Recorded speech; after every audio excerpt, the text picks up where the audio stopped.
You Hosanna, Kolo Kumisama.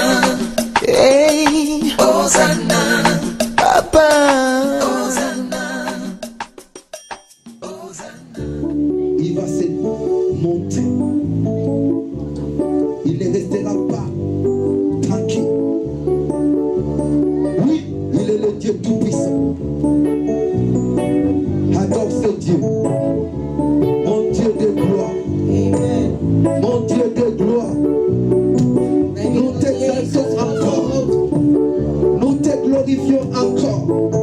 Parce que nous les Jesus wordt verhoogd, zodat er gezien wordt in ons land. En iedereen kennen zal dat Hij de weg en de waarheid is. We willen dat Jezus wordt verhoogd, zodat Hij gezien wordt in ons land. Dat iedereen kennen zal dat Hij de weg en de waarheid is. Ja, dat willen wij. Dat willen wij, bieden wij, dat Jezus verhoogd wordt in ons land. Dat willen wij, en bieden wij, dat Jezus verhoogd wordt in ons land. Stap voor stap wordt land veroverd, langzaam maar zeker gaan wij door. Elke muur wordt afgebroken, doorgewerkt, vallen ze neer en neer en neer en neer. Wij willen dat Jezus wordt verhoogd, zodat Hij gezien wordt in ons land. Dat iedereen kennen zal dat Hij de weg en de waarheid is. Ja, dat willen wij. Wij willen dat Jezus wordt verhoogd, zodat Hij gezien wordt in ons land. Dat iedereen kennen zal dat Hij de weg en de waarheid is. Ja, dat willen wij en bieden wij.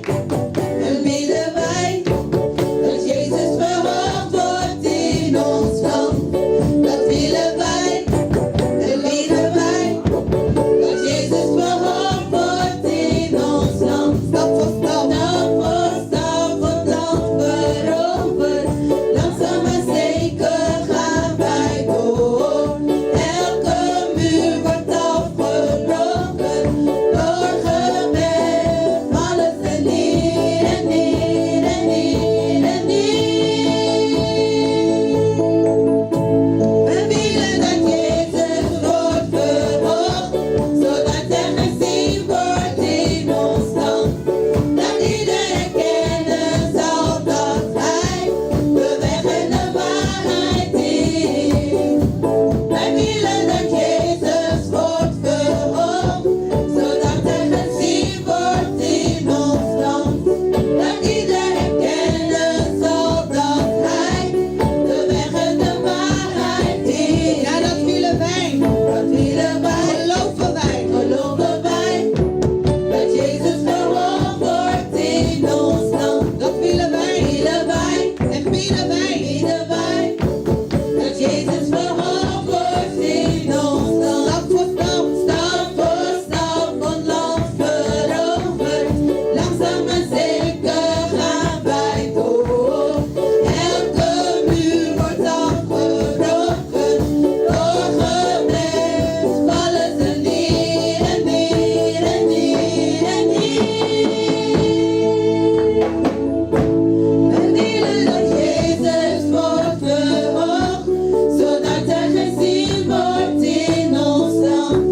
Dat iedereen kennen zal dat Hij de weg en de waarheid is. Oui, applaudissons notre roi.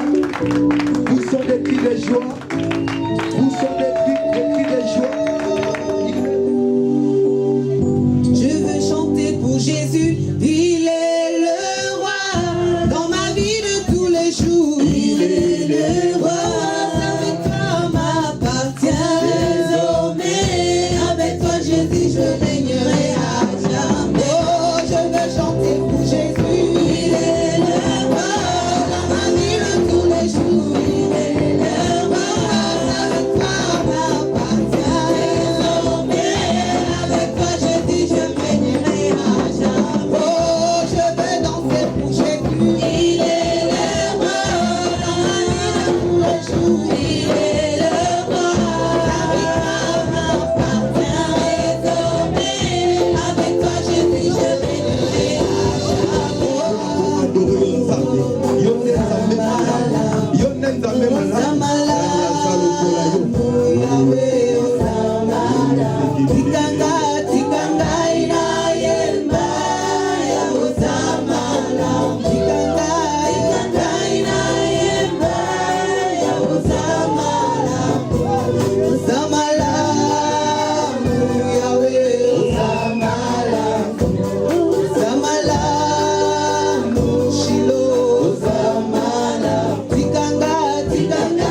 Nani atokani na yokolo?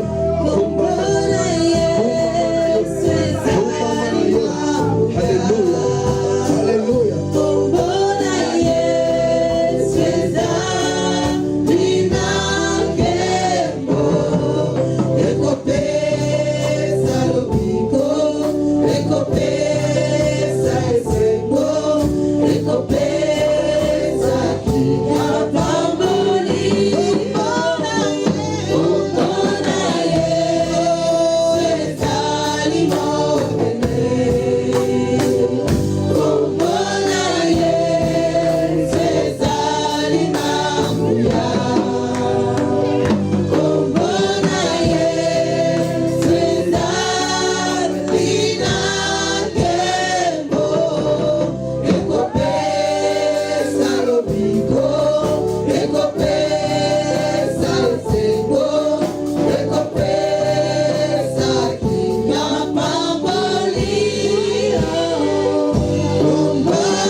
Non.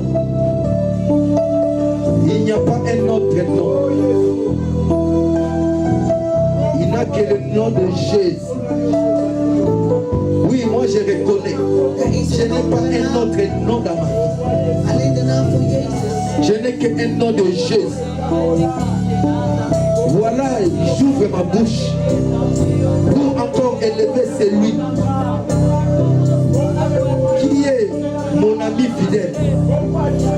C'est lui qui ne m'abandonnera jamais. C'est lui qui m'aime, même si dans le défaut. C'est le nom de Jésus.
Il est le Tout-Puissant.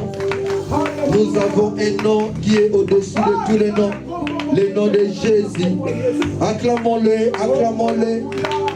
Avec vivacité. Avec vivacité. Avec vivacité. Avec vivacité. Parce que c'est lui qui renouvelle Hij is degene die vernieuwt. notre force. Onze kracht. Il est là présent. Hij is hier aanwezig. Oui, nous allons encore We le gaan louer. nogmaals. Nous allons encore danser pour lui. Alléluia. Amen. Alléluia. Nous sommes prêts? Amen. Nous sommes prêts? Oui.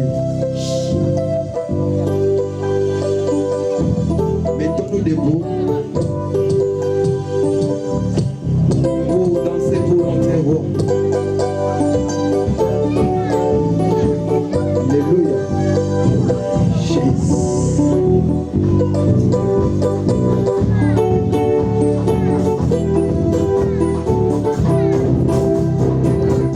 Halleluja. We zijn klaar om te dansen voor de Heer.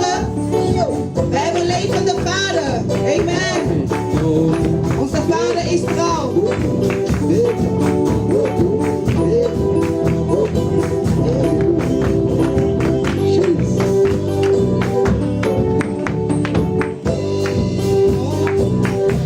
De tout cœur, le merveilleux de mon papa Yahweh. Il m'a ôté de ténèbres, il m'a délivré de tout péché. Je chanterai de tout cœur, le merveilleux de mon papa Yahweh. Il m'a ôté de ténèbres, il m'a délivré de tout péché. Oui, mon papa est fidèle, il ne m'abandonne jamais. Je ne vis rien à craindre, car Yahweh m'a libéré. Mon papa est fidèle, il ne m'abandonne jamais. Je ne vis rien à craindre, car Yahweh m'a libéré. Nous restons debout, nous fermons les yeux, nous restons debout, nous fermons les yeux. Il va dire à Jésus, Seigneur, je veux cet après-midi, en ce début de soirée, rentrer davantage dans ta gloire parce que tu es le Prince glorieux. Dis, Seigneur, je veux demeurer, je veux exister, je veux être pour les instants qui Zeg, suivent. ik wil verblijven Dis, Seigneur, pour le moment qui suit, pour les instants qui suivent, je veux être dans ta gloire. in de komende tijd, in de komende moment wil ik in uw glorie verblijven. Zo ga je bidden. Est digne de régner, l'agneau est souverain. Chantons, chantons, chantons, chantons. Nos voix pour adorer l'agneau est souverain.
Et dans ta gloire, je veux m'asseoir. Zeg, in uw glorie wil ik gaan zitten. Le moment qui arrive, je veux être dans ta gloire. In de momenten, de komende tijd, wil ik in uw glorie verblijven. Oh, Heer. We willen in uw glorie verblijven, Heer. Oh, we willen dat onze gedachten in uw glorie verblijven. Oh, we willen hier een God allemachtig. We willen, halleluja, zweven in uw glorie, Heer. Oh, we willen verblijven in uw heerlijkheid, God. Il Seigneur, ne détourne pas ton regard de moi. Il Seigneur, ne détourne pas ton regard de moi. Vraag dat hij naar jou kijkt. Mais fais que la gloire de ta face rayonne sur moi. Maar laat uw glorie schijnen in mij.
Jésus, nous saluons ta présence.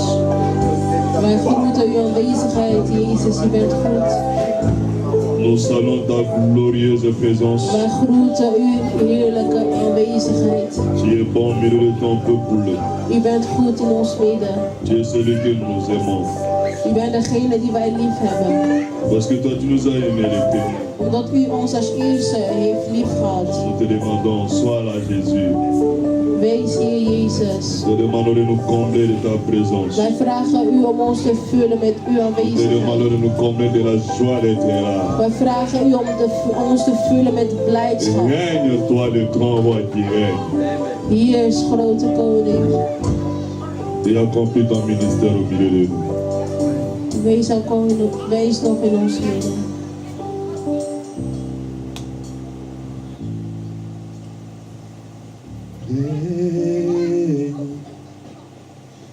Seigneur Jésus,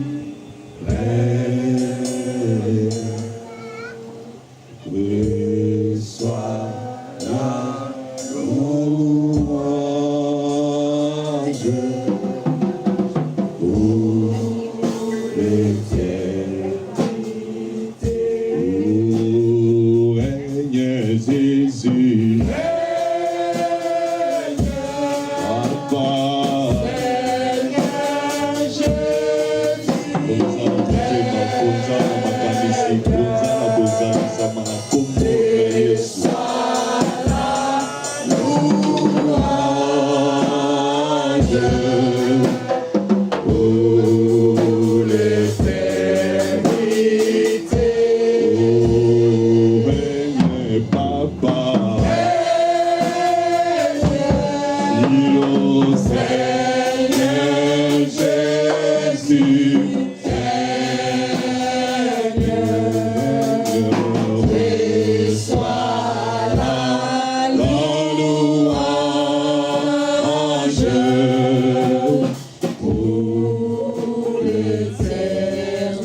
Quelqu'un dit avec moi, l'Éternel donne la sagesse. Zeg even met mij, Heer, geef de wijsheid. De sa bouche sorte la connaissance. Uit zijn mond dat de Et wijsheid uitkomt. l'intelligence. In inzicht. Amen. Amen. Si tu es gentil avec Jésus, tu vas acclamer très fort pour la gloire de Jésus. Si tu es gentil avec le Créateur, tu vas acclamer très fort pour l'ami de tout le temps. Pour l'ami de tous les jours. Pour l'ami qui ne dépend pas de saison, ni de mois, ni de circonstances, mais l'ami qui t'aime à tout moment. Het leven, alles komt in een goede moment. Alléluia. Amen. Nous vous saluons, vous pouvez vous asseoir dans la présence de notre Jullie mogen Dieu. zitten. Nous rendons grâce à Dieu de l'opportunité que nous donne ce soir de continuer ce que nous avons commencé hier. Wij danken de Heer voor de opportuniteit die we gekregen hebben om door te gaan met wat we gisteren begonnen zijn. La présence de l'homme de Dieu, l'évangéliste, bienvenue. We groeten ook de aanwezigheid van de man van God, evangelist, bienvenue. Il nous a accordé l'honneur et la faveur de jouir de sa présence ce En soir. ons geëerd door hier te zijn met ons vanavond. Que Dieu soit loué et le bénisse. Laat God geprijsd zijn en dat God hem zegent. Qu'est-ce que Jésus t'a fait aujourd'hui depuis le matin? Wat heeft Jezus voor jou gedaan sinds de ochtend? Est-ce que Jésus t'a fait quelque chose aujourd'hui? Heeft Jezus iets voor jou gedaan vandaag? Non, c'est comme si Jésus t'a fait quelque chose de mal. C'est pourquoi tu me dis pas amen. Het is alsof Jezus iets slechts bij jou gedaan heeft, daarom zeg je geen amen. Heeft hij wel goede dingen gedaan of niet? Est-ce qu'il est méchant de nous envoyer son serviteur? Is hij boos, is hij slecht dat hij zijn dienaar gestuurd heeft? Zeg hij is goed. Amen. Alléluia.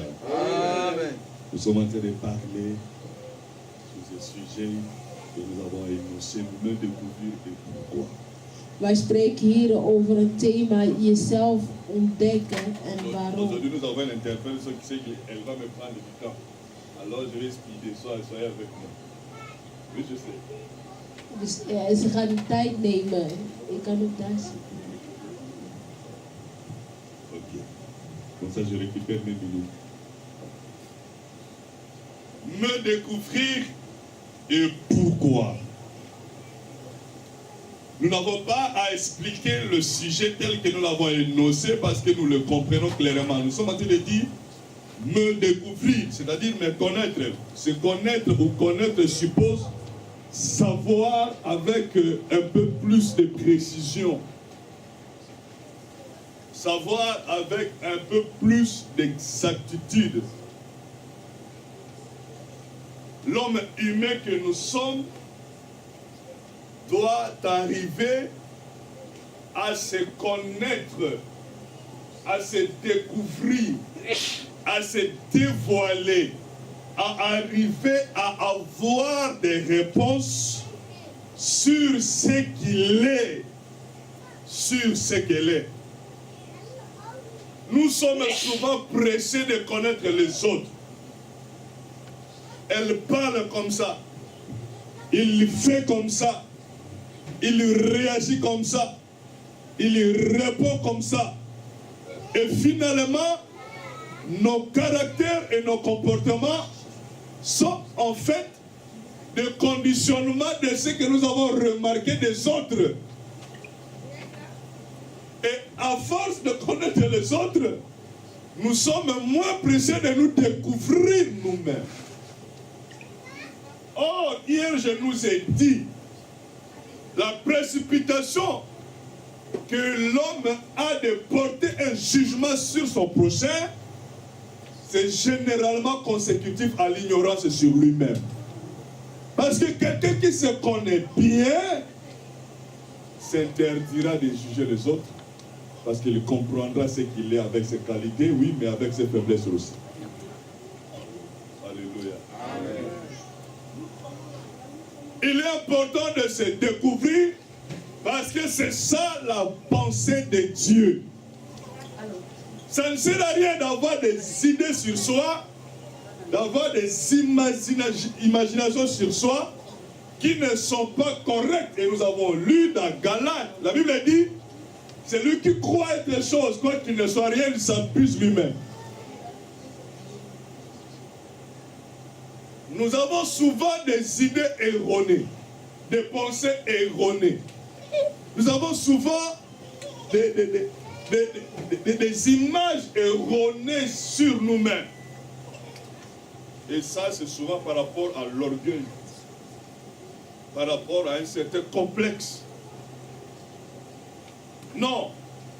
Enlevons tous ces paramètres extérieurs. Prenons le temps de réfléchir sur nous-mêmes.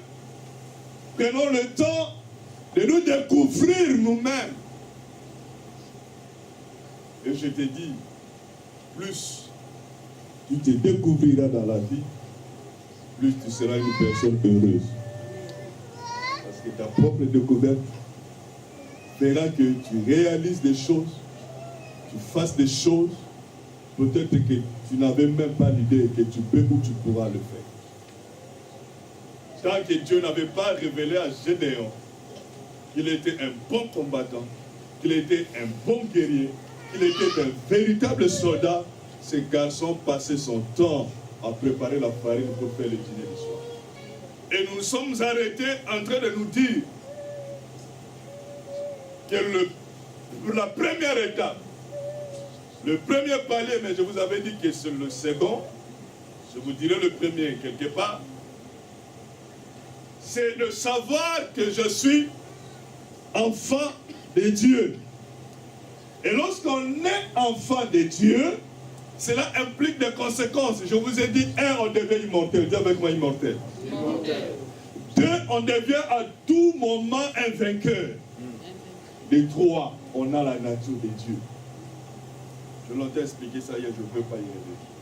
Mais quelqu'un qui sait qu'il est immortel, quelqu'un qui sait qu'il a la victoire à tout moment et la victoire sans effort gratuitement, quelqu'un qui porte en lui la nature de Dieu, c'est quelqu'un dont les comportements sont aussi conséquents. Sa façon de parler, de réagir, d'entreprendre, de faire les choses, et même quand il se confronte aux circonstances ou aux autres, c'est toujours marqué par sa connaissance de ce qu'il est.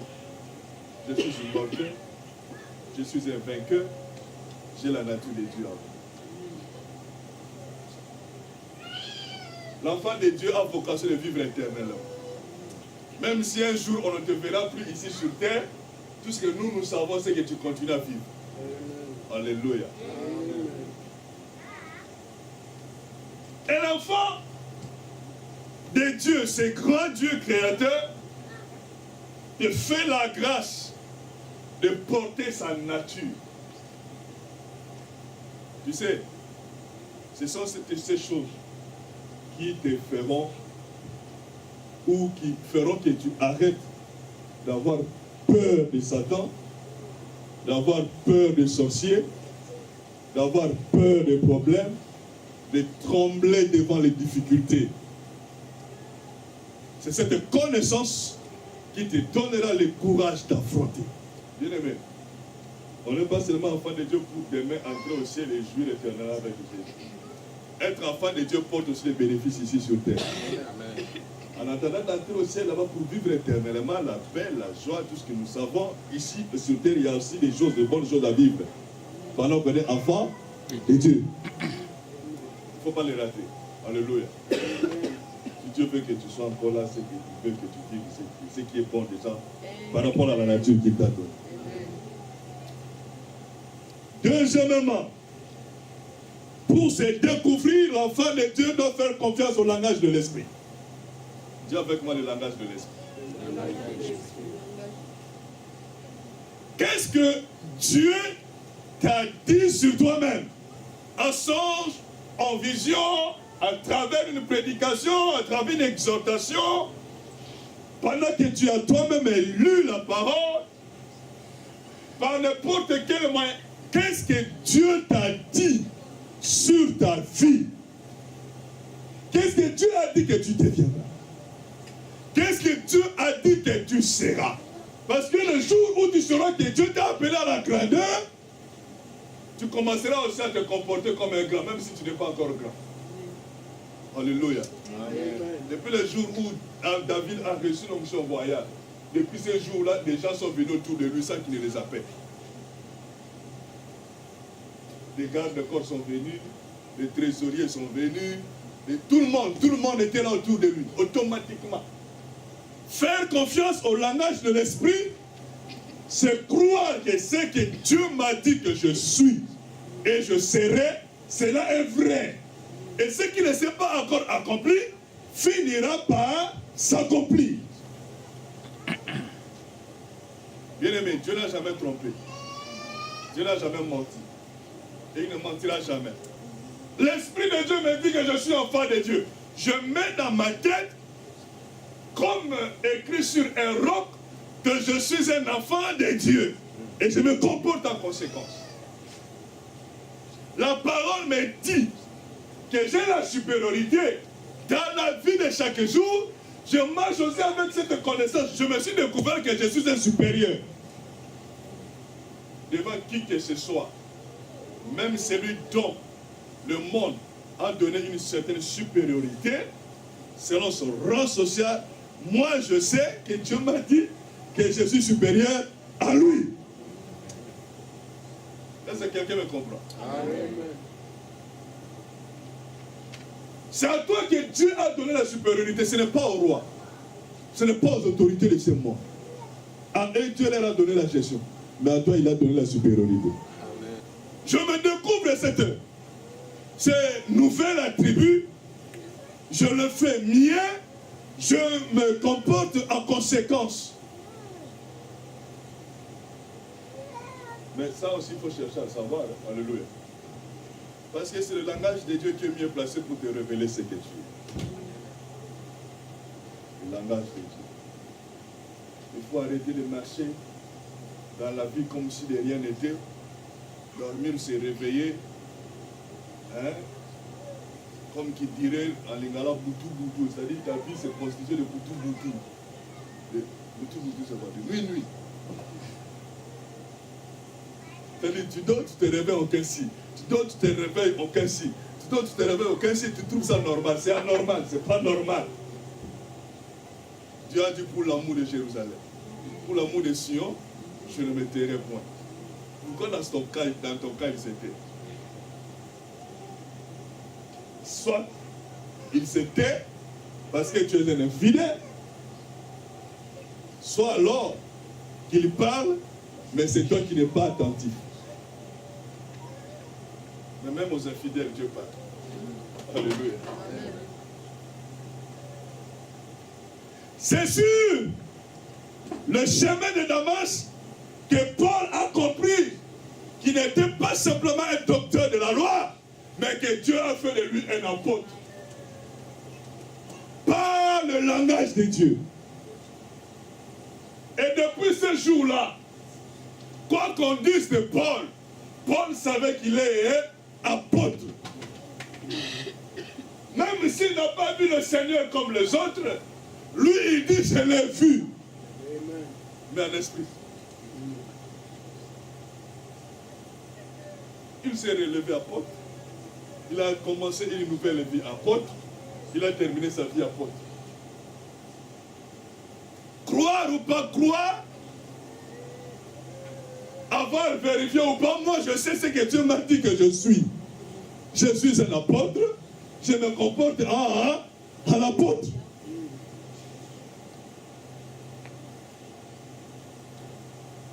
Quelle que soit leur réalité, quelle que soit la façon dont le Seigneur a parlé, quelles que soient les circonstances, crois à ce que le Seigneur a dit. Et dis-toi que c'est toi qui es comme ça. Dis-toi seulement, ce que Dieu a dit là, c'est comme ça que je suis. Tu te réveilleras le matin avec cette motivation. Tu te coucheras le soir avec cette motivation. Bien aimé, beaucoup de choses peuvent changer dans ta vie tout simplement parce que tu as changé ta façon de voir les choses. Yes. Beaucoup de choses. Le simple fait d'augmenter la connaissance sur soi-même et de la mettre au niveau dont Dieu te voit peut changer beaucoup de choses. Et faire dire aux gens qui te voient et te regardent que tu as vraiment changé. Non seulement savoir, avoir connaissance du langage de l'esprit sur soi, mais se mettre aussi à appliquer ce langage-là. Tous ces gens qui étaient venus autour de David, vous savez déjà que David est roi. Alléluia. Quand bien même il dormait dans des grottes, quand bien même il n'avait pas de palais royal, quand bien même il n'avait pas encore de stabilité, mais ces gens savaient que celui-là est roi. Et David, dans sa tête, savait qu'il est roi. Et il se comportait en conséquence. Pour preuve, dans son équipe, dans son groupe, il ne faisait rien sans se référer à leur petit roi. Mais il n'était pas encore assis sur le trône. Essaye d'adapter ton comportement, ton caractère, essaye d'adapter tes façons de faire les choses à ce que Dieu t'a dit que tu es. Amen. Ne continue pas à être terre à terre pendant que Dieu te voit quelque part. Ne continue pas à t'embarrasser de petites choses, de futilités, pendant que Dieu te voit grand. Ne continue pas à vivre comme si, pendant que Dieu t'a montré une belle image de ton avenir. Non seulement le comportement doit changer, mais le langage doit changer. Lorsque Pierre s'est retrouvé devant le boiteux, alléluia, alléluia, alléluia. Amen. Lorsque Pierre s'est retrouvé devant le boiteux, je n'ai pas lu que lorsque le Saint-Esprit est descendu, il leur a dit, Pierre et vous autres, c'est à partir d'aujourd'hui que vous allez commencer à opérer des miracles. Non. L'Esprit est descendu. Cet homme et deux se sont retrouvés devant une situation. Mais le simple fait de savoir que le Seigneur avait promis, et le simple fait de savoir que la promesse du Saint-Esprit s'était déjà accomplie, Pierre a dit, cet homme peut marcher. Il n'a pas cherché les preuves. Il ne s'est pas posé les questions. Il ne sait pas, est-ce que je réussirai ou pas, est-ce que c'est vrai ou pas. Bien aimé, c'était à l'extérieur. Devant le temple, c'est supposé, là où il y avait un monde. Si c'était toi et moi, on allait se dire, non, que Dieu te fasse grâce. Alléluia. Alléluia. Il avait toutes les raisons de se poser des questions. Mais avec cette foule, si cet homme ne marche pas, ça va être comment? Vous savez, à l'époque, c'était une question de lapidation. Ça ne marche pas, on te lapide. Mais il était confiant au langage de l'esprit et il était confiant de ce qu'il était devenu.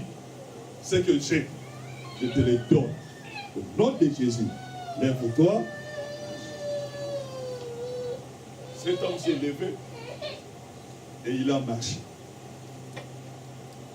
Vis en fonction de ce que Dieu te dit. Vis en fonction de cette nouvelle découverte. Oh, Église de Jésus, si tu savais ce que Dieu pense de toi, et si tu savais ce que Dieu dit de toi, depuis l'instant où Jean-Baptiste avait compris qu'il n'était que le précurseur et que le travail ne lui appartenait pas, il n'était que l'annonceur. Depuis ce jour-là, Jean-Baptiste a maintenu sa position. Il n'a pas cherché de midi à 14h jusqu'à dire aux disciples, c'est lui qui est mieux placé. À ses propres disciples, c'est lui qui est mieux placé. Peut-être au jour d'aujourd'hui, avec le succès et la renommée que Jean-Baptiste avait, il allait se créer un courant doctrinal. Mais non. Quand vint son heure de céder l'espace, il a cédé l'espace. Pourquoi? Il a fait confiance au langage de l'esprit. Il s'est découvert ce que Dieu lui avait dit. Et il s'est contenté de sa mission. Et il s'est comporté en conséquence. Vous savez, lorsque l'humain se découvre, je me dis que cela réjouit le cœur de Dieu. Alléluia. Parce que plus on se découvre, le nombre des erreurs diminue dans la vie. Même si elles ne finiront pas, mais elles diminuent quand même. Alléluia. Nous sommes au 40e point.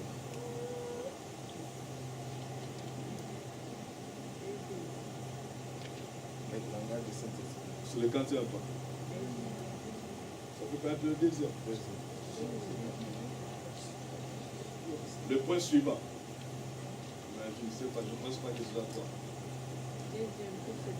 Le deuxième point, c'était de savoir qu'on est né de Dieu. Le troisième point, c'était de faire confiance au langage de l'esprit. Là, nous sommes au 4e point.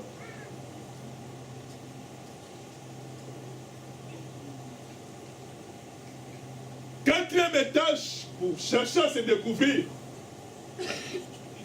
n'est jamais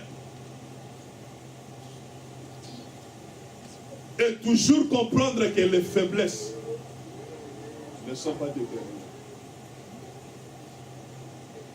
Ce ne sont pas les faiblesses qui déterminent les choses. Comprendre que les faiblesses ne sont pas les déterminants. Qu'est-ce que nous faisons? Sinon, qu'est-ce que tout humain fait? Nous calculons toujours l'environnement de notre vie plus par rapport à ce que nous ne savons pas faire que ce que nous savons faire. Quand vient une situation, quand vient une équation, quand vient quelque chose, notre réaction, notre attitude, voire notre décision, c'est par rapport à ce que nous ne savons pas faire. Et nous ignorons que nous pouvons capitaliser ce que nous pouvons faire pour surmonter ce que nous ne savons pas faire. Bien aimé, laisse-moi te dire que ce que tu sais faire, c'est ça le capital d'investissement de ta vie. Mais le problème, c'est que tu n'en fais pas cas. Tu ne réfléchis pas par rapport à ton capital positif. Tu te dis déjà que j'ai une intelligence limitée. Tu te dis déjà que par rapport à mon âge, je devais déjà connaître ça, ce que je ne pourrais pas. Tu te dis déjà que je ne sais pas m'exprimer. Tu te dis déjà que je ne saurais pas affronter les regards des gens. Tu te dis déjà que je n'arriverai pas. Et puisque tu as dit ces choses, automatiquement ton existence est conditionnée par rapport à ce que tu ne pourras pas et ne réfléchiras plus par rapport à ce que tu peux. Il y a des gens ici sur terre qui réalisent des grandes choses, non pas par rapport à ce qu'ils sont plus capables que toi, mais c'est juste parce qu'ils ont capitalisé leurs capacités. Ils ont osé. Ils ont essayé d'aller au-delà des limites. Ils ont essayé pour voir si ça marchera. Si ça a marché, à plus forte raison, toi tu es avec le Seigneur. Les faiblesses ne sont jamais les déterminants. David était dans la brousse, Dieu est allé le chercher là-bas. Gédéon était le plus petit de sa famille, qui était la plus petite de sa tribu, qui était dans la plus petite de tout Juda. C'est-à-dire, dans le maillot de classement, Gédéon était inclassable. Ça existe, hein? Inclassable. Dans les fichiers, on ne pouvait pas avoir Gédéon. Il n'était pas dans les fichiers. Mais Dieu le voyait là où il était, dans sa petitesse. Comblé de faiblesses.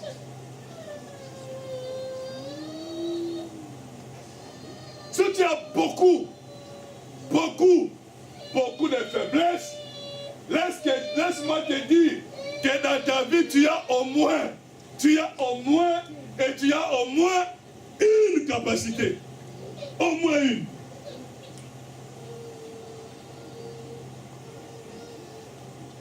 Jephthé est devenu leader, mais c'était un bâtard. On le chasse de sa maison. Tu n'hériteras pas avec nous.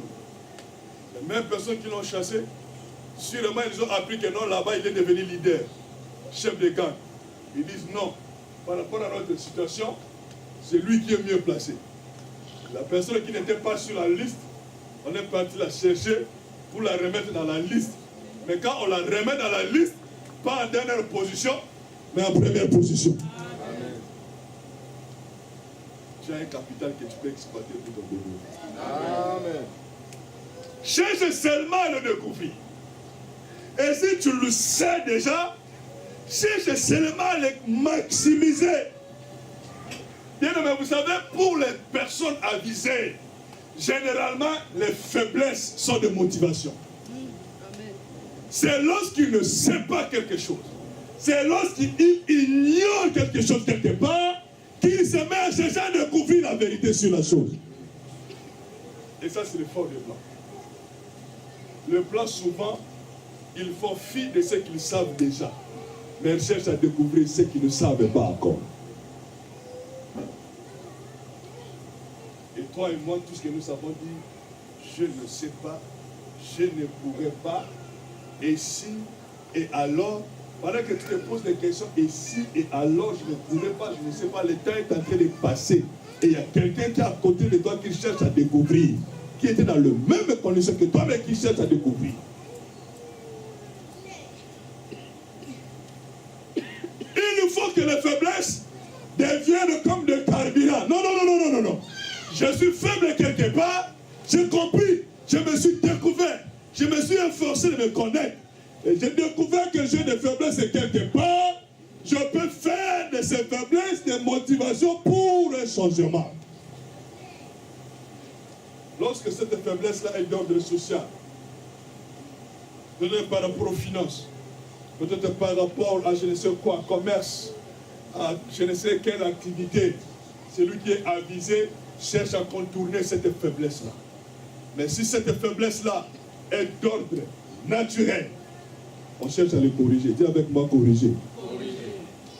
Bien-aimé, tu ne vas pas rester la même personne dont tout le monde se dit on ne la supporte pas, il parle mal, il répond mal, il réagit mal, il est compliqué, il est impénétrable.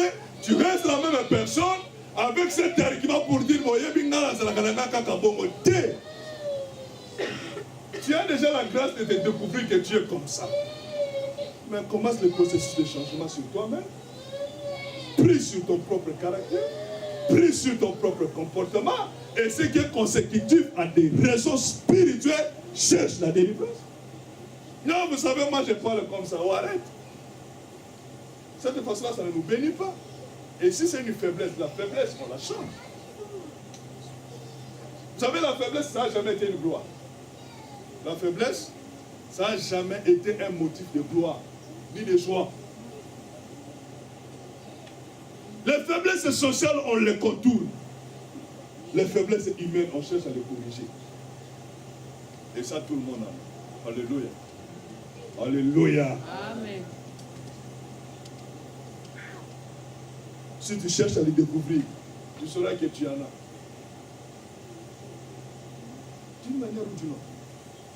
Il y a un petit point, il y a un petit détail, il y a une petite façon, il y a une petite manière sur laquelle tu peux travailler. La Bible dit que le faible dit ce qu'il est. Hein? Sur base de quoi? Sur base de la foi. C'est pourquoi nous avons commencé par dire que nous sommes enfants de Dieu. Commence par te découvrir là, parce que c'est là le point de départ. Si tu sais que tu es enfant de Dieu, c'est que tu sais que tu es quelqu'un d'autre. Et tu es plus que ce que tu crois être toi-même. On ne peut pas se découvrir les faiblesses et se dire que c'est normal. Tu ne vas pas construire un compte devenir. Non. C'est avec les qualités qu'on construit les grands devenus. Et je vais te dire une chose. Souvent dans la vie, l'ennemi utilise souvent les domaines dans lesquels nous sommes faibles pour nous avoir. Par rapport aux envies, à une certaine cupidité, à une certaine faiblesse humaine, c'est là où l'ennemi viendra circuler. Il viendra. C'est par rapport à ça qu'il voudra te capturer. C'est pourquoi les faiblesses sont dangereuses. Et elles sont traitables. Je dis les faiblesses sont traitables. Amen. Comme on traite les maladies, les faiblesses sont... Ne reste pas assis sur tes faiblesses jusqu'à en faire une raison pour croiser les bras. Il y a quelqu'un à côté de toi qui a aussi des faiblesses, mais lui il avance. Il essaie de travailler sur ses faiblesses et il avance. Moi je trouve qu'il n'y a pas de plus grande joie que de se découvrir une faiblesse. Parce que là, on acquiert la raison de changer pour se perfectionner. Mais si tu ne te découvres pas cette faiblesse-là, donc il n'y a pas non plus de raison de changer, soit de perfectionner. Donc tu vas rester la même personne, une année, 15 ans, 30 ans, 50 ans après, tu restes la même personne parce que pour toi, les faiblesses ont tout déterminé dans ta vie. Les faiblesses ne peuvent pas être les déterminants. Mais au contraire, que les faiblesses soient les tremplins pour ton développement.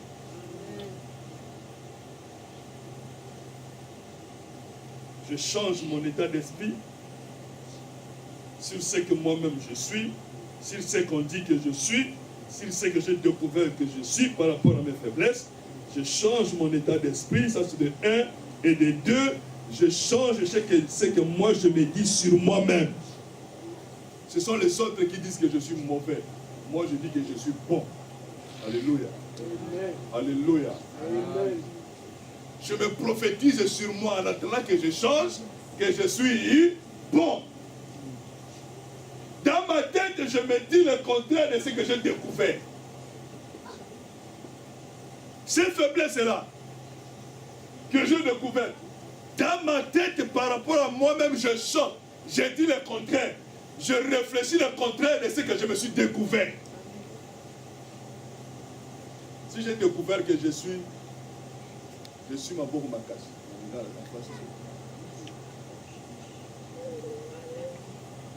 Regardez, c'est trop pépélé. Alléluia.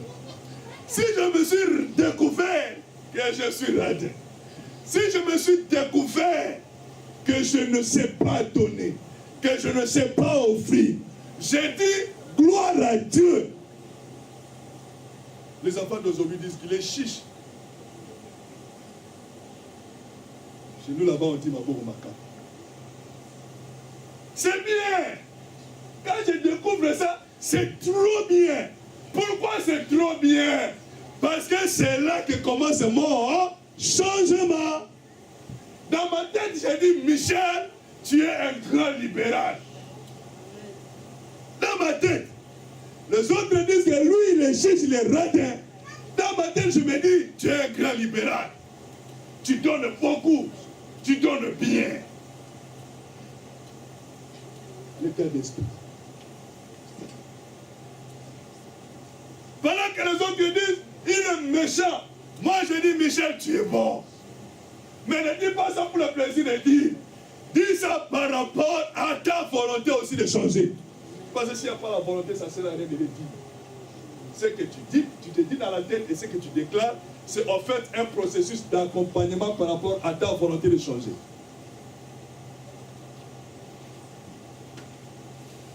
Daniel était faible sur le poids de la loi du pays. Ses compagnons étaient faibles sous le poids de la loi du pays. Job était faible sous les critiques de ses ennemis. Quel dire de Anne par rapport à sa rivale? Jacob était faible sous le poids du nom qu'il portait. Le Seigneur, à un moment donné, était devenu faible sous le poids du péché de l'humanité qu'il devait porter. Mais tous ces gens et beaucoup d'autres que nous pouvons citer, ils ont réussi avec le Seigneur. Et si vous remarquez, tous ces gens que j'ai cités et beaucoup d'autres dans la Bible ont plus travaillé sur leur faiblesse. Le Seigneur a dit, Seigneur, pas ma volonté, mais que ta volonté soit faite. Je suis faible là, la chair me dit que c'est pénible. Mais je te laisse l'espace. Toi, fais ce que tu veux. C'est là, dans la persécution, que les apôtres ont su dire, Seigneur, vois comment ils nous tourmentent. Vois comment ils nous font souffrir. Vois comment ils nous persécutent. Toi, Seigneur, donne-nous seulement la force de continuer à te servir. C'est dans leur faiblesse qu'ils sont allés puiser la force pour continuer. Pour toi, la force de la faiblesse est devenue comme un bouclier. Ça t'arrange bien.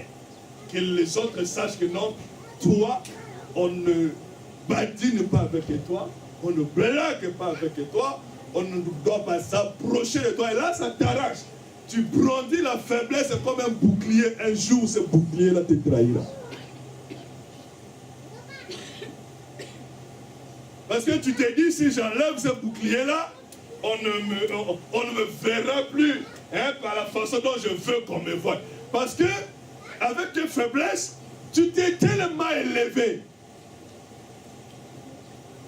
Moi, ne rigole pas. Moi, on ne s'approche pas de moi comme ça, gratuitement comme ça. C'est-à-dire, tes faiblesses t'ont mis à un certain niveau. Et tes faiblesses sont devenues comme un bouclier. Un jour, ce bouclier-là te trahira et tu vas regretter. Parce que, de toutes les façons, c'est qu'un homme aura semé. Il a fait quoi? Alors, c'est la faiblesse, tu mentionneras aussi la faiblesse. La faiblesse ne doit pas être un bouclier. Ça doit être d'ailleurs une raison de regret, de profonds regrets intérieurs. C'est dire, oh Seigneur, comment je peux être comme ça? Oh Seigneur, comment je peux vivre comme ça? Oh Seigneur, comment ma vie doit continuer à être comme ça? Parce que il y a certaines faiblesses qui peuvent s'attacher à ta vie où tu peux emporter, ce ne sont pas des malédictions. C'est question de découvrir quelles sont les sources et les raisons spirituelles et quelles sont celles qui viennent de moi-même par rapport à mes choix, par rapport à mes faiblesses, par rapport à ce que je suis. Toutes les faiblesses ne partent pas au nom de Jésus. Il y a certaines qui partent par la volonté de changer. Alléluia. Alléluia. Maintenant, si tu ne sais pas, voilà, pourquoi c'est important de se découvrir. Si tu ne sais pas, tu vas continuer à dire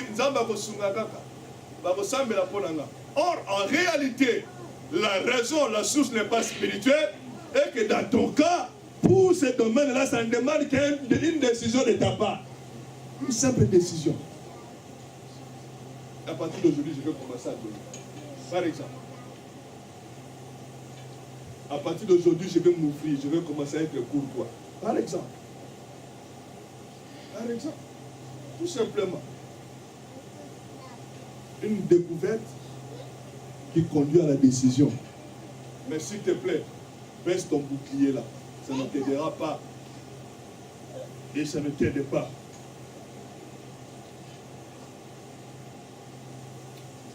Cinquièmement,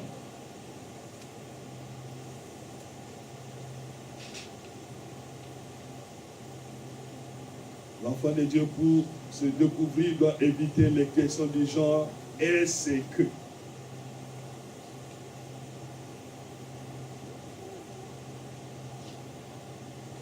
Est-ce que je fais?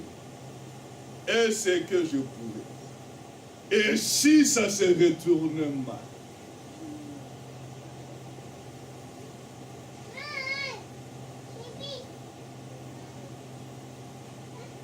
D'abord, si tu es un enfant de Dieu et que tu fais tout selon Dieu, tu réussiras pas. Alléluia. Alléluia.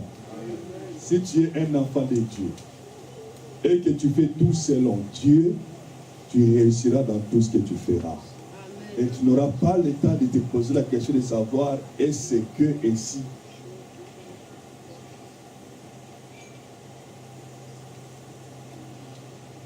C'est quand tu te poses ces questions que tu n'oseras pas. Pierre a dit au Seigneur, Seigneur, si c'est toi, fais que je veux. Et le Seigneur lui a dit, viens. Et quand le Seigneur lui a dit, viens, Pierre est sorti de la pirogue et il a commencé à marcher vers le Seigneur. Il ne s'est pas posé la question, mais l'eau, on court, je vais noyer. Non, il ne s'est pas posé cette question. Seigneur, si c'est toi, dis que je viens. Viens. Il sort de la pirogue. Laisse-moi te dire. Dans l'église de Jésus, je donne un exemple banal. Si les prédicateurs que vous voyez passer devant vous s'étaient posé la question, est-ce que je réussirai? Je vous dis la vérité, que le nombre de prédicateurs sera divisé par 10. Parce que quand Dieu appelle, c'est comme si on se retrouve devant un tunnel sombre, noir à l'intérieur, et tu te dis comment je vais entamer ce tunnel. C'est le sentiment qu'on ressent. Mais avec le courage de l'esprit, on se dit, je vais oser. Et quand tu entres dans le tunnel, tu te rends compte que non, en réalité, le tunnel n'était pas noir, il était éclairé. C'est toi qui n'avais pas vu la lumière. Avec Dieu, on réussit toujours. Ne pose pas mille à une question. David arrive sur le chemin de bataille, il voit ses grands frères et leurs collègues en train de trembler devant un géant. Oui, c'était un géant. Mais il s'est dit, j'ai la promesse de devenir le roi. Il y a sur moi lui. Et en réalité, cet homme, je peux le comparer aux animaux que j'ai terrassés dans la savane. Donc, je peux essayer. Il ne s'est pas posé mille et une questions. Est-ce que ça va réussir ou pas? Je suis David. J'ai la promesse de la royauté. Donc, tant que je ne suis pas encore roi, je ne mourrai pas. De deux, j'ai déjà fait l'entraînement de 7 ans. Parce que j'ai tué des animaux là-bas féroces. C'est que lui aussi, je peux l'avoir. Et dans son cas, c'est bien. Parce que je ne vais pas l'approcher. Je vais le tuer avec une pierre à distance. Les animaux, c'était man ou man. Mais là, c'est à distance. Juste un missile, ça fera la paix.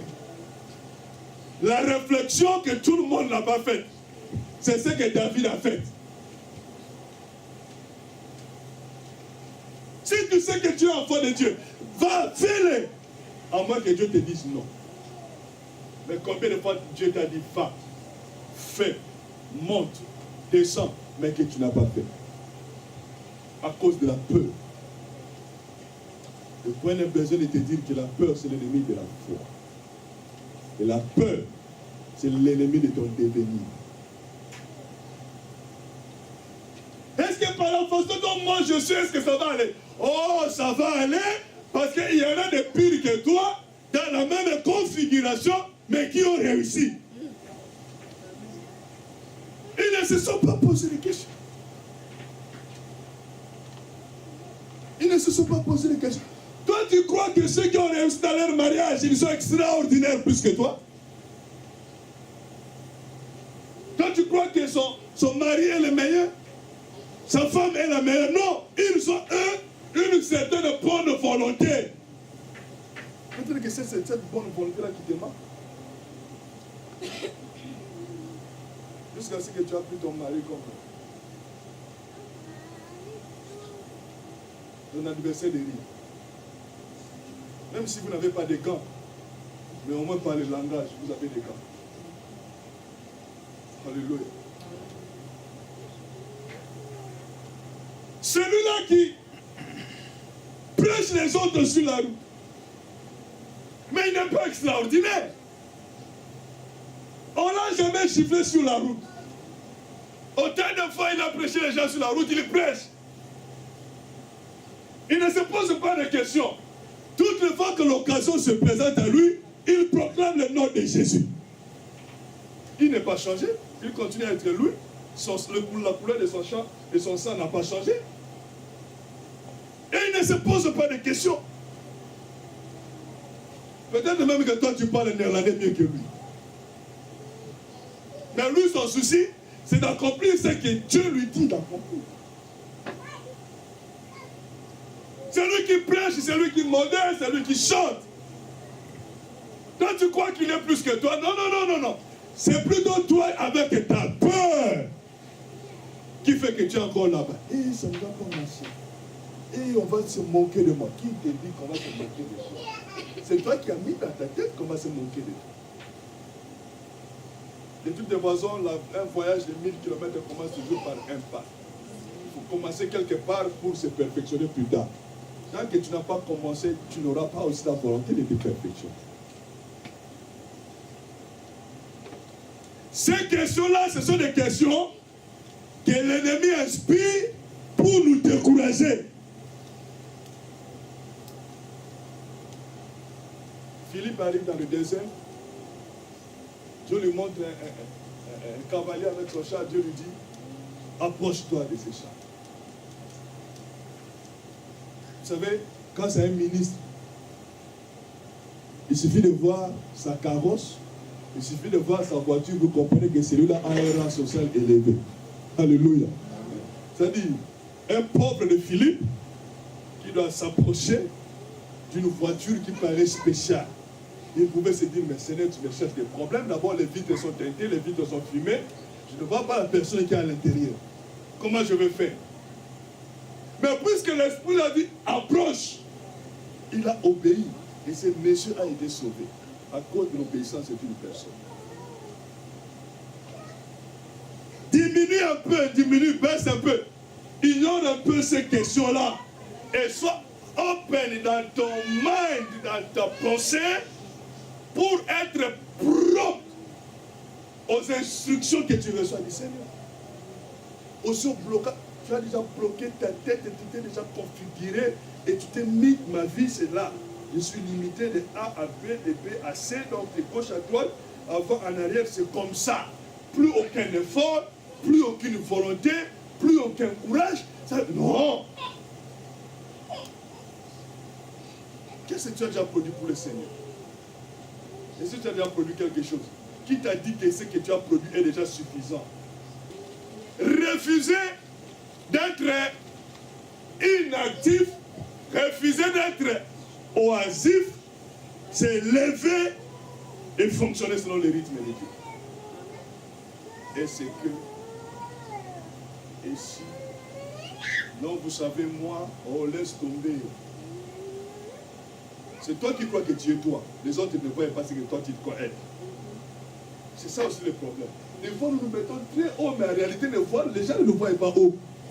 Les gens te voient toi là. Avec ce que tu as, avec ce que tu as. C'est toi qui crois que tu es beaucoup trop élevé. S'il vous plaît, la place élevée là, c'est la place de Jésus. Laissons cette place-là à Jésus. Si Jésus veut te tirer vers le haut, il va te tirer vers le haut. Mais ce n'est pas à toi de prendre l'escalier et de monter. Alléluia. Alléluia. Amen. Enlève la peur. David dit, ta houlette et ton bâton. C'est-à-dire, je suis sûr que si j'ose, je vais arriver. Je suis sûr. Vous savez, Dieu n'aime pas travailler avec les peureux. Avec les gens qui ont tendance à reculer. Nous avons vu l'histoire avec Gédéon.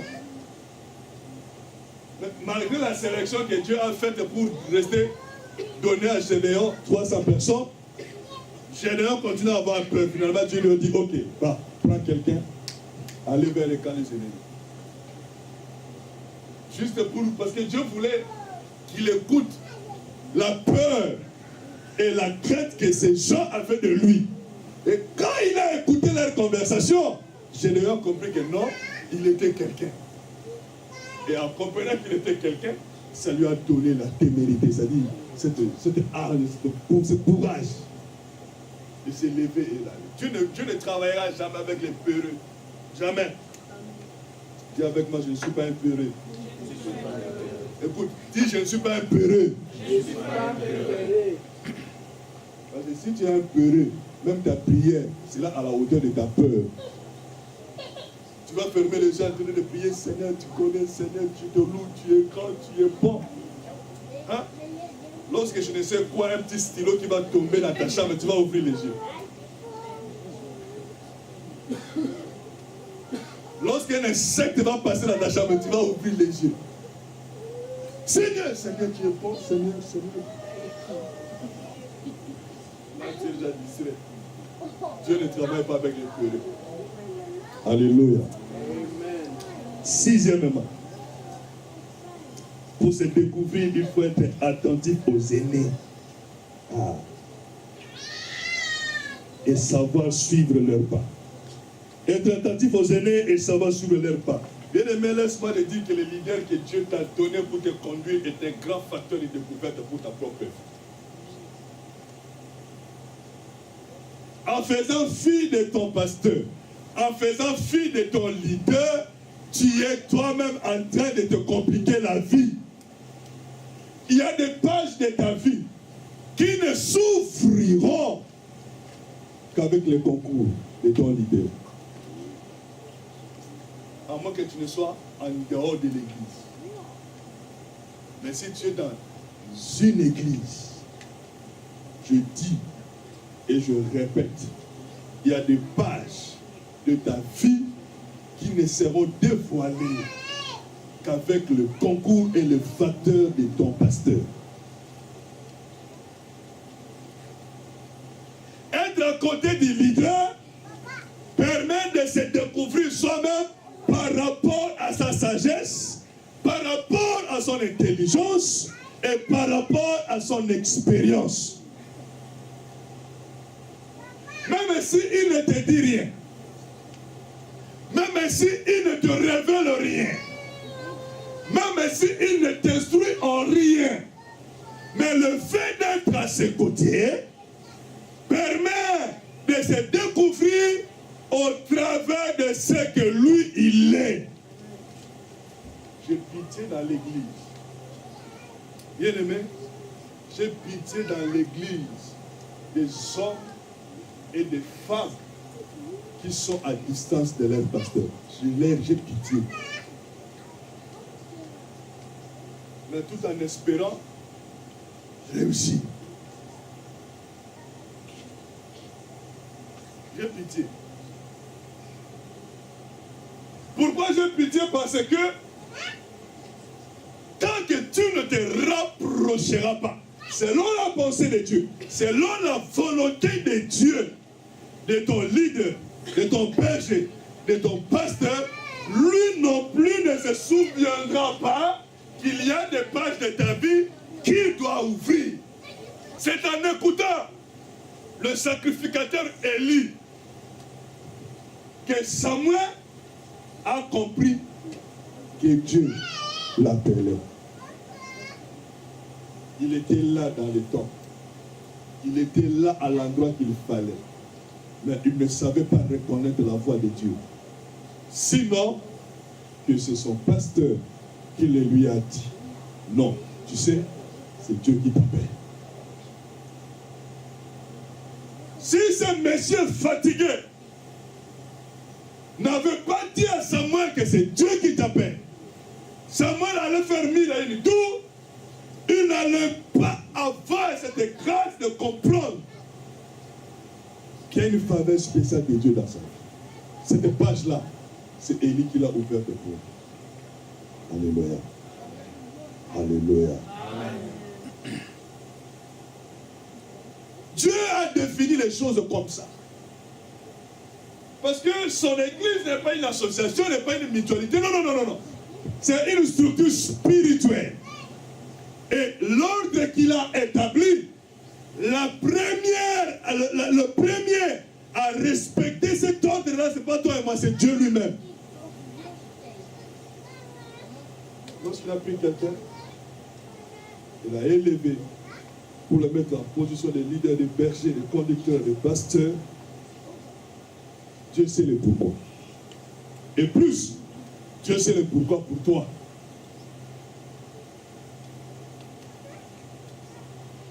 Et il respecte cet ordre-là.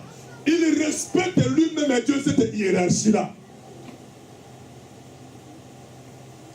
Esther croyait qu'ils sont devenus, elle est devenue reine pour bien nourrir sa famille, pour l'honneur, pour la gloire, pour les richesses, pour les bijoux.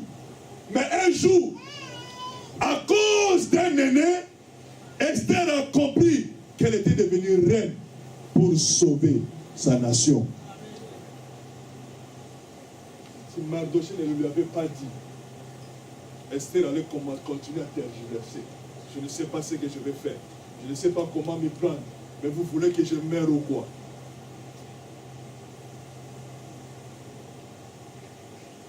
Ne sois pas éloigné de ton pasteur. Parce que cela joue à ta défense. Être aux côtés du leader et bénéficier de ce qu'il est pour se découvrir de nouvelles connaissances. Mais, écoutez, quand on est aux côtés du leader, ce n'est pas simplement pour être systématiquement ou mathématiquement, visiblement aux côtés du leader. Non, on est aux côtés du leader et se laisser impacter par les grâces qu'il dégage. Je peux être à 10 km, je peux être à 100 km, je peux être à 1000 km tout en étant connecté à mon pasteur. Quelqu'un peut être à 1 mètre, à 0 mètre, à 10 mètres, mais il n'est pas connecté avec lui. Mais moi, à des milliers de distance, je suis connecté avec lui. Un cœur ouvert est disponible à son égard, de telle sorte que Dieu voit dans mon cœur que je suis disponible, disposé pour lui. Je vais recevoir de sa part, de telle sorte que les grâces que Dieu a mises en lui se dégagent aussi dans ma vie pour me dévoiler ce que je suis. Bien-aimé, Josué était aux côtés de Moïse. Aaron aussi était aux côtés de Moïse. Si vous lisez la Bible, vous verrez que de deux personnes, la personne qui a bénéficié de la grâce de Dieu dans Moïse, c'est Josué. Pour Aaron, j'étais le grand frère. Pour Aaron, j'étais déjà loin. Pour Aaron, je suis le souverain sacrificateur. Pour Aaron, de toute façon, c'est moi qui communique au peuple. Ce n'est pas ça que Dieu a fait. Dieu a fait le cœur. Et Dieu est parti prendre un petit serviteur pour l'élever grand sur son peuple. Ce n'est pas une question de voir que tel ou tel est proche et à côté ou est sous les pieds de son pasteur. Non, mais c'est d'abord la dimension spirituelle des choses. Qu'est-ce que je pense de mon Père? Qu'est-ce que je dis de lui? Et qu'est-ce que j'attends de lui?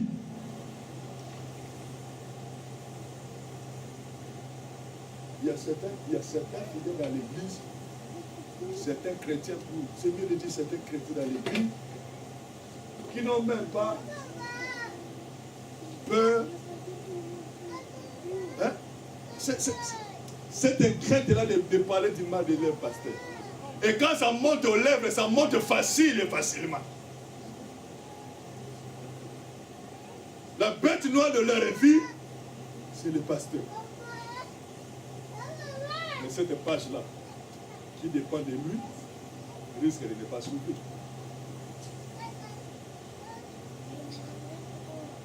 Il est est très important pour ton devenir, cet homme-là. Pour découvrir que tu es capable au mariage, tu as besoin de lui. Pour découvrir que tu es capable au ministère, tu as besoin de lui. Pour avoir des pistes dans un certain domaine d'affaires, tu as besoin de lui. Pour voir clair dans les choses de Dieu, tu as besoin de lui. C'est-à-dire, pour découvrir tout ce dont je dis et beaucoup d'autres, tu as besoin de lui. Diplôme ou pas diplôme, taille ou pas taille, ventre ou pas ventre, cheveux blancs ou pas cheveux blancs, barbe ou pas barbe, ça ne compte pas. Ce qui compte, c'est ce qu'il est. Et c'est ce qu'il est pour toi. Accroche-toi à lui. Aime-le tel qu'il est. Sois fils, sois fille à ses pieds. Et tu comprendras beaucoup de choses dans ta vie. Bien aimé, une phrase, une simple phrase d'un papa spirituel peut chambouler définitivement et positivement ta vie. Une simple phrase. Mais pour que cette phrase-là soit dite, tu dois être à ses côtés. Le problème, c'est que il peut dire une parole. Il peut proclamer une parole. Mais si le Saint-Esprit qui sonde nos pensées et nos cœurs sait que toi tu es déconnecté avec lui, tu risques de ne pas jouir des bénéfices des déclarations qu'il a faites. Alléluia. Alléluia. Ne pas être pour le plaisir d'être, mais être pour vivre, pour recevoir. Avancer avec lui. Il y a des serviteurs dans la Bible dont les vies ont été détruites indirectement par leur leader. Mais il y a aussi des hommes et des femmes dans la Bible dont les vies ont complètement changé par leur leader. Tout simplement parce qu'ils étaient connectés. Lorsque le soleil terrassait les enfants d'Israël dans le désert, Josué aussi était là. Quand ils avaient soif, Josué aussi, comme eux, avait soif. Quand ils voulaient manger, ils avaient faim. Josué aussi, comme tout le monde, avait faim. Quand ils sont arrivés devant la mer Rouge, ne sachant quoi faire, sûrement, Josué aussi s'est posé la question comment allons-nous faire, et il a tremblé comme tout le monde. Mais quand il s'est agi du cœur par rapport à Moïse, le cœur de Josué était toujours propre et positif à l'égard de Moïse. C'est pourquoi il n'est pas resté dans le désert, n'a pas été mordu par le serpent, il n'a pas pleurniché comme les autres ont pleuré. Et au moment opportun, c'est lui que Dieu a élevé. Nous parlons de cette connexion qui te fera devenir un homme et une femme demain. Ne laisse pas ton pasteur être pour toi une cause de malédiction. Que ton pasteur soit pour toi une cause de bénédiction. Un motif de vie et de bénédiction. Ne le laisse pas là et toi continue la course. Non, il a de l'importance dans ta vie. Vous savez, de toute évidence, la Bible dit qu'à fortiori, l'inférieur est béni par super. Et l'onction n'est pas des pieds pour monter vers la tête. L'onction part de la tête pour descendre vers le tout. Mais ce processus-là que Dieu a établi, sois à l'aise dans ce processus-là. Ne sois pas mal à l'aise à l'égard de ton pasteur. Dès que tu le vois, le cœur commence à palpiter. Pourquoi lui? Il est toujours comme ça. Non, laisse ces choses-là. N'entre pas en conflit avec Dieu à cause de ton pasteur. Tu vas échouer. C'est toi qui vas échouer. J'ai dit, c'est toi qui vas échouer. N'entre pas en conflit avec Dieu à cause de son envoyé.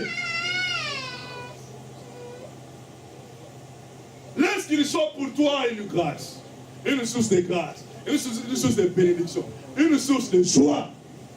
Même si on te dit, toi aussi tu en fais trop, peu importe, toi considère que tu en fais trop pour ta propre vie. Parce que c'est ça aussi notre problème à l'église. Nous aimons bien écouter les mauvais conseils. Quand c'est un mauvais conseil, nous appliquons facilement. Mais toi aussi, tu vas devenir pauvre en tout donnant. Oui, socialement, je sais, je le fais, je ne serai jamais pauvre. Il y a des gens qui ont eu la guérison tout simplement pour avoir béni un homme de Dieu. Guérison, hein? Il y en a qui ont eu le papier parce que nous sommes en Europe, ça peut pas, c'est un chapitre qui ne manque pas. Qui ont eu le papier tout simplement parce qu'ils ont béni un homme de Dieu. Il y a des hommes, des femmes qui ont eu un mariage tout simplement parce qu'ils ont béni un homme de Dieu. Il y a des hommes, des femmes qui sont montés en échelon tout simplement pour avoir fait du bien à un homme de Dieu. Dieu ne me laisse pas de dire, les hommes de Dieu, le vrai, le véritable, sont un bon champ. Où la moisson ne rate pas. Dis avec moi, la moisson ne rate pas. En Lingala, nous disons, bah, il en a bien. Sur l'honneur au boucan. Alléluia. Je dis un vrai serviteur, hein. Parce que le jour d'aujourd'hui, il faut avoir le courage de faire la part des choses. Entre un vrai et un. Je ne vais pas dire faux, je dis seulement un. Alléluia. Alléluia. Amen. Oui, le problème de l'église aussi, c'est que nous sommes à l'aise avec les uns. Jamais avec la grâce que Dieu nous a fait d'avoir le vrai. Avec le vrai, nous le considérons qu'il est moindre que, parce que lui ne saute pas, lui ne crie pas, lui ne dit pas des chiffres,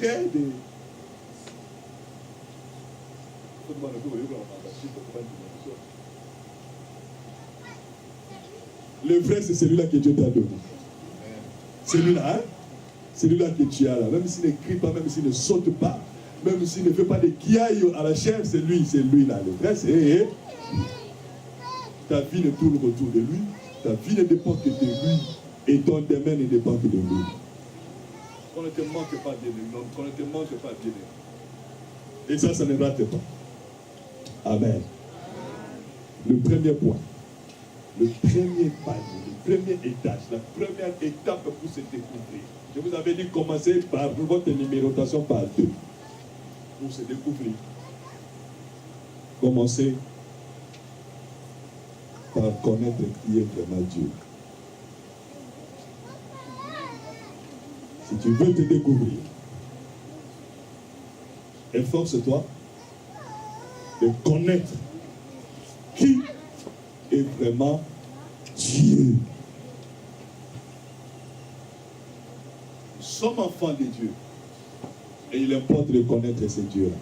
Non pas parce que nous voyons la création. Non pas tout simplement parce que nous savons qu'il nous fait de bonnes choses. Mais nous parlons de connaître Dieu dans la vraie profondeur de la connaissance. Ne pas connaître Dieu superficiellement, mais pénétrer dans les entrailles de la connaissance. Il est qui, c'est Dieu pour toi? Comment est-ce qu'il s'est révélé dans ta vie? Par où est-ce qu'il s'est révélé? Si tu n'arrives pas à connaître Dieu tel que Dieu veut que tu le connaisses, l'inconvénient c'est que tu auras aussi du mal à te découvrir toi-même.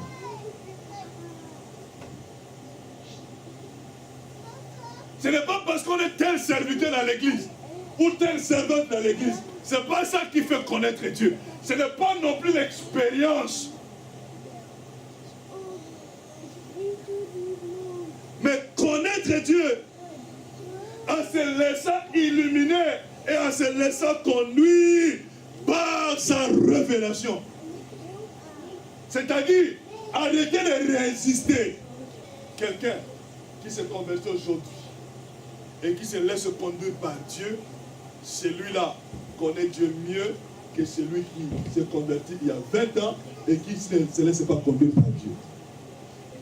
Te laisser guider, te laisser conduire te laisser tenir la main et marcher par celui qui est tout puissant, celui qui connaît toutes les choses et qui est mieux placé pour te mener à la bonne destination.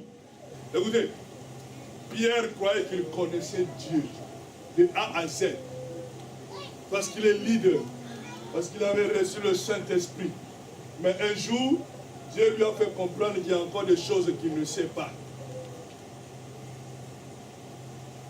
Quand Dieu se révélait à Corneille, le même Dieu s'est révélé à Pierre pour que Pierre aille chez Corneille et qu'il prie pour qu'il reçoive le Saint-Esprit. Mais par la façon dont Dieu se révélait, Pierre a dit non, je n'ai jamais mangé les animaux impurs. Lui, il croyait.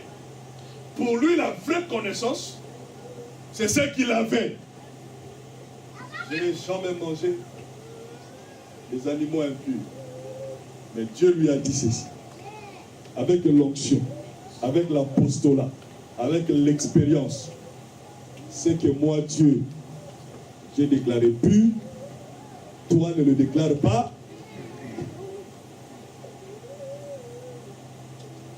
Ce dévoilement a donné à Pierre un nouvel atout, de telle sorte que dans la synode de Jérusalem, Pierre était de ceux qui ont défendu que les païens, c'est-à-dire les non-juifs, pouvaient aussi recevoir le Saint-Esprit.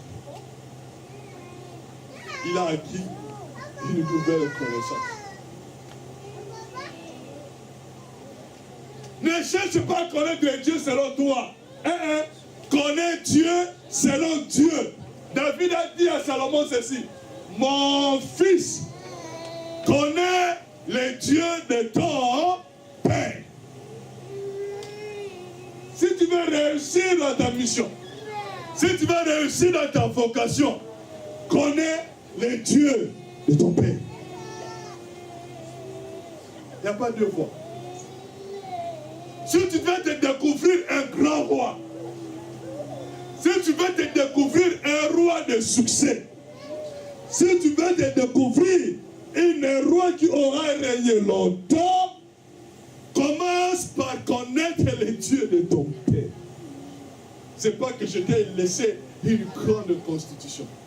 C'est pas par le palais que je te laisse. C'est pas par les moyens que je mets à ta disposition. Non, c'est aussi simple que ça. Salomon, commence par connaître les dieux de ton père.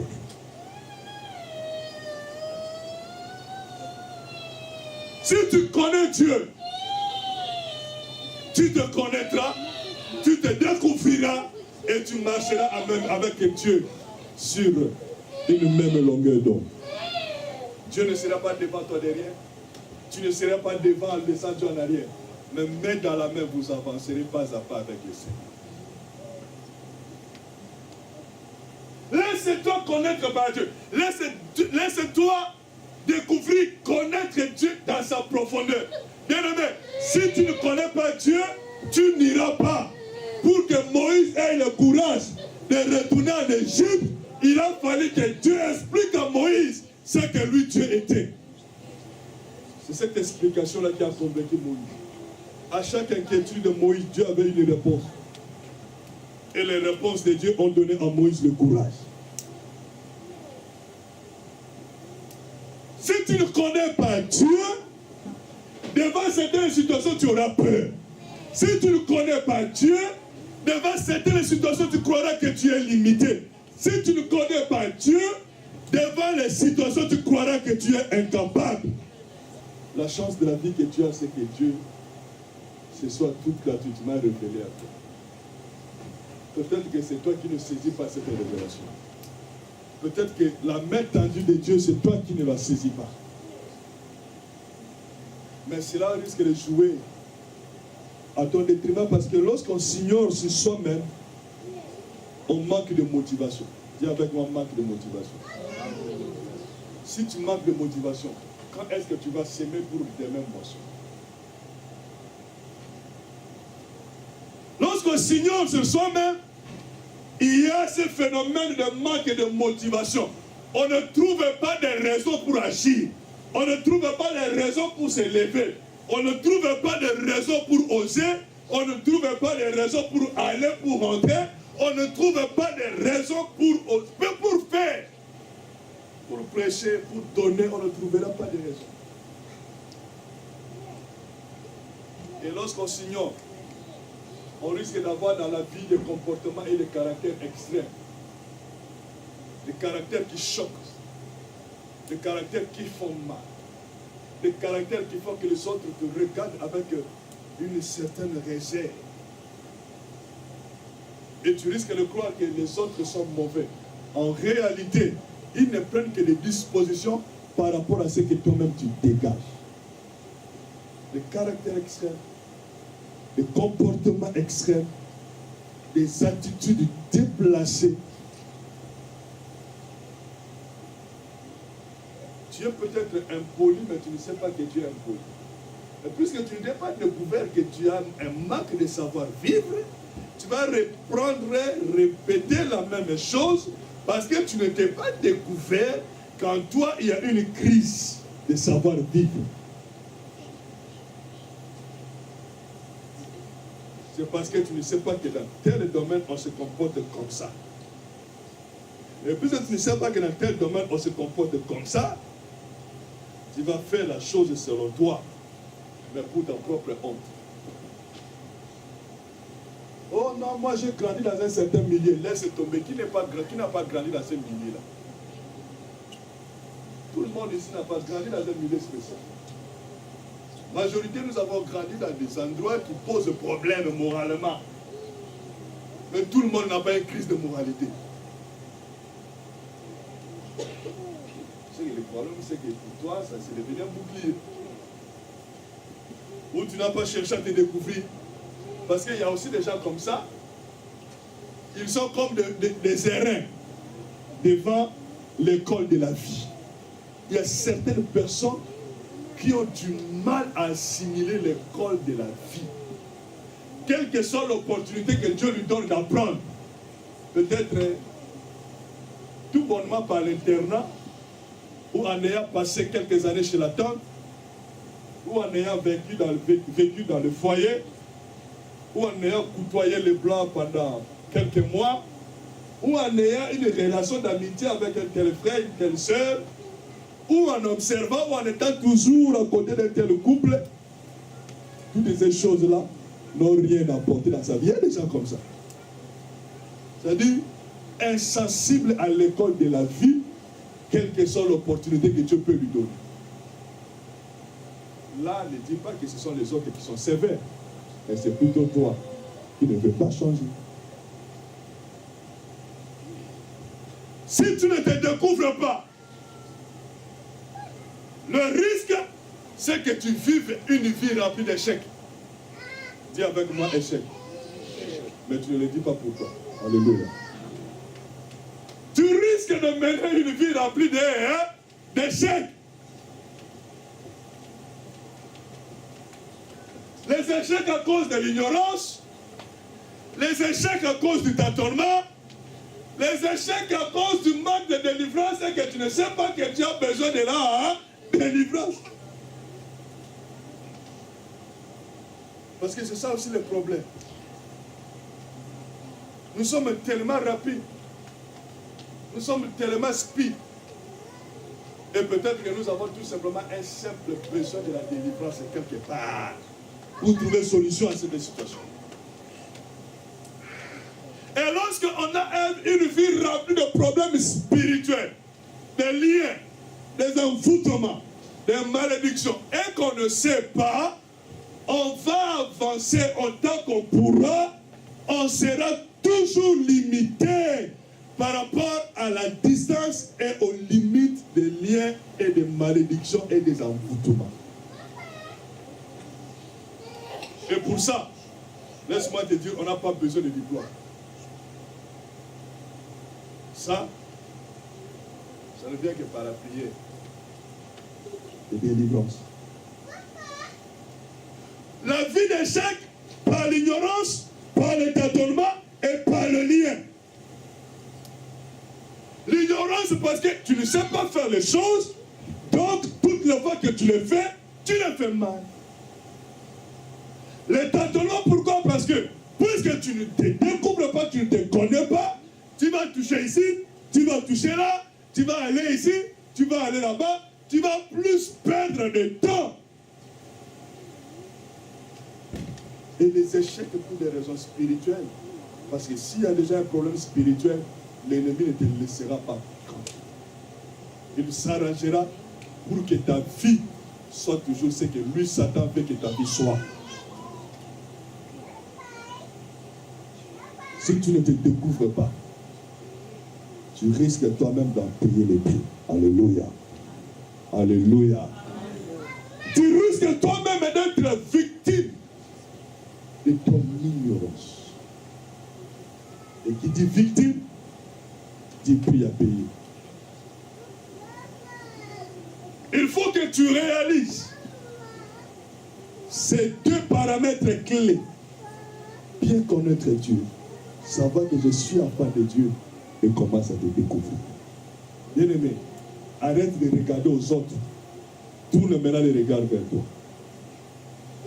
Arrête de considérer les autres, de calculer le comportement, les attitudes, les réactions, les caractères des autres. Fais un regard introspectif et regarde par rapport à toi-même pour voir et découvrir ce que tu es. Ben, demain, nous allons continuer avec les conséquences de la découverte de personnes. Nous le lèvons au nom de Jésus.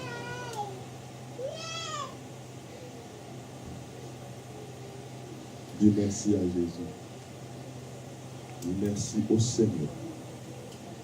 Dis merci à Dieu pour sa parole. Élève la voix et prie. Élève la voix et prie.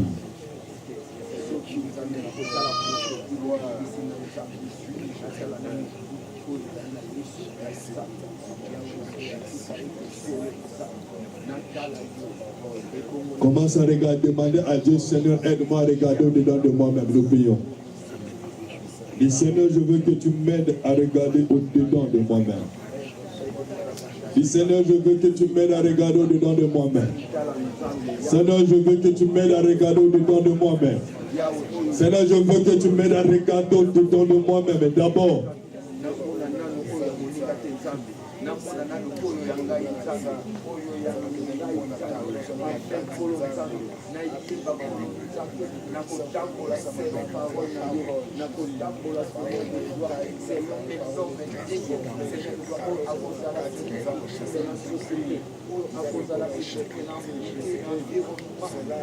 aide-moi, dit Saint-Esprit de Dieu, aide-moi à regarder moi-même et par rapport à moi-même.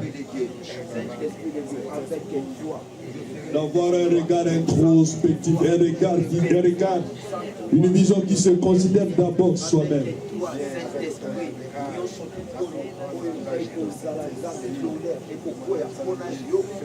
Élève la voix, prie, bien-aimé, prie, prie, prie.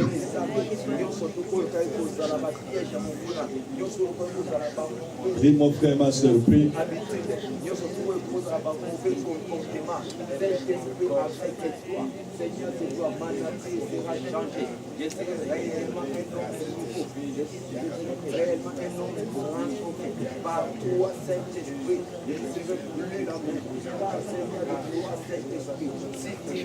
Écoute bien.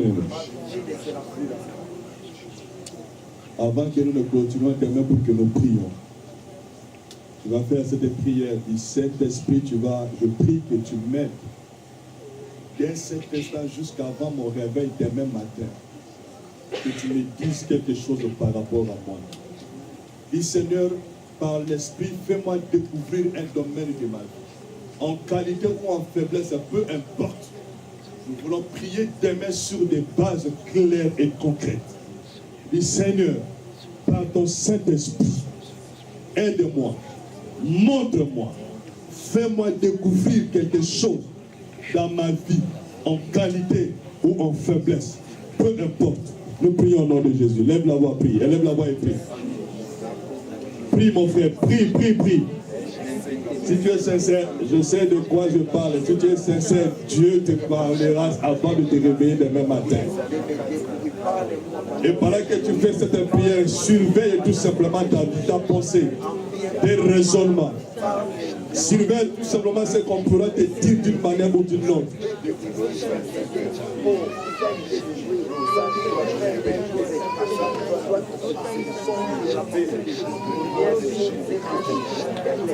Prie mon frère, prie mon frère. Prie mon frère, prie, prie, prie.